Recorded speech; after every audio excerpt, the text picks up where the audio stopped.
We ended a program 2 weeks ago with a last-minute call from an LDS man from Brigham City. He made two statements that I want to address tonight.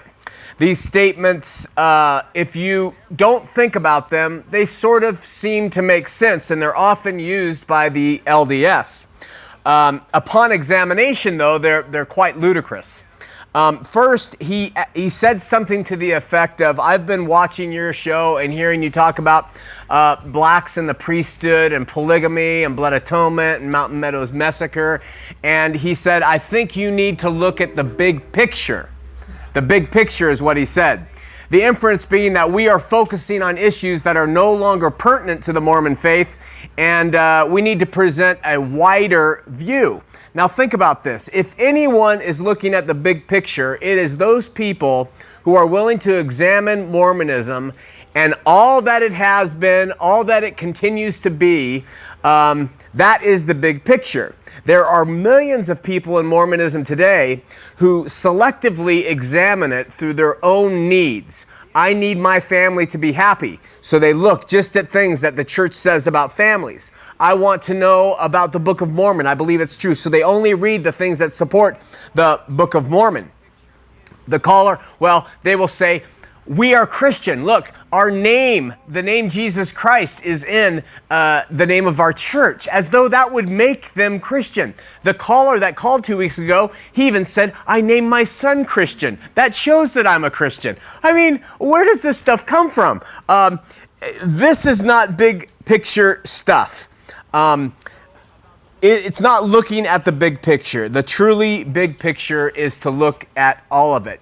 You want to examine doctrine front to back to see how it compares to the Bible. That's big picture. You want to examine the practices, past, present, and future of Mormonism and how they have contributed to the LDS beliefs and practices today.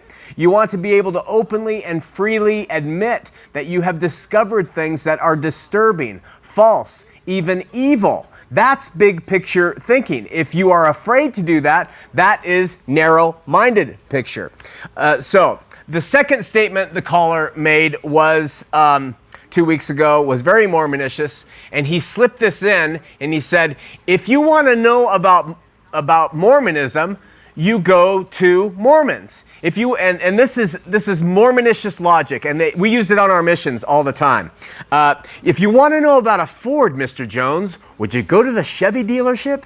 No. Mr. Jones, you go straight to the Ford dealership and they'll teach you all about the Ford. That's what we would tell Mr. Jones, you know. And when it comes to getting to the bottom line truth of a multi-billion-dollar corporation, religious corporation, it's the most ridiculous logic I've ever heard of in my life. It's kind of like saying, if you want to know the truth about Watergate, go to Richard Nixon. He's going to tell you. He's at the top. He'll be honest. Or if you want to know the truth about that major fast food chain who's feeding our children monkey meat, well, go to the corporate executives or go to the people who feed their children that meat every day and love it because it makes them feel happy. They'll tell you the truth about it. You don't need to go and do any investigative reporting. Isn't that insipid logic? Mormons want you to join Mormonism. They believe it is a way of happiness, and in some ways it is. They believe that it is the truth, the only true truth, and in no way is it. But they really want people to join them. It's almost like a commiseration of sorts. And these are the true believers. True believers will say almost anything to get people to join. They will avoid the tough questions and they will focus on the positive. It's sales, pure and simple sales. Obscure the bad, push out constantly the good. So you want to know the truth about Mormonism? I suggest you take the 60 minutes approach. Go and speak to a Mormon. Find the smartest Mormon you can find.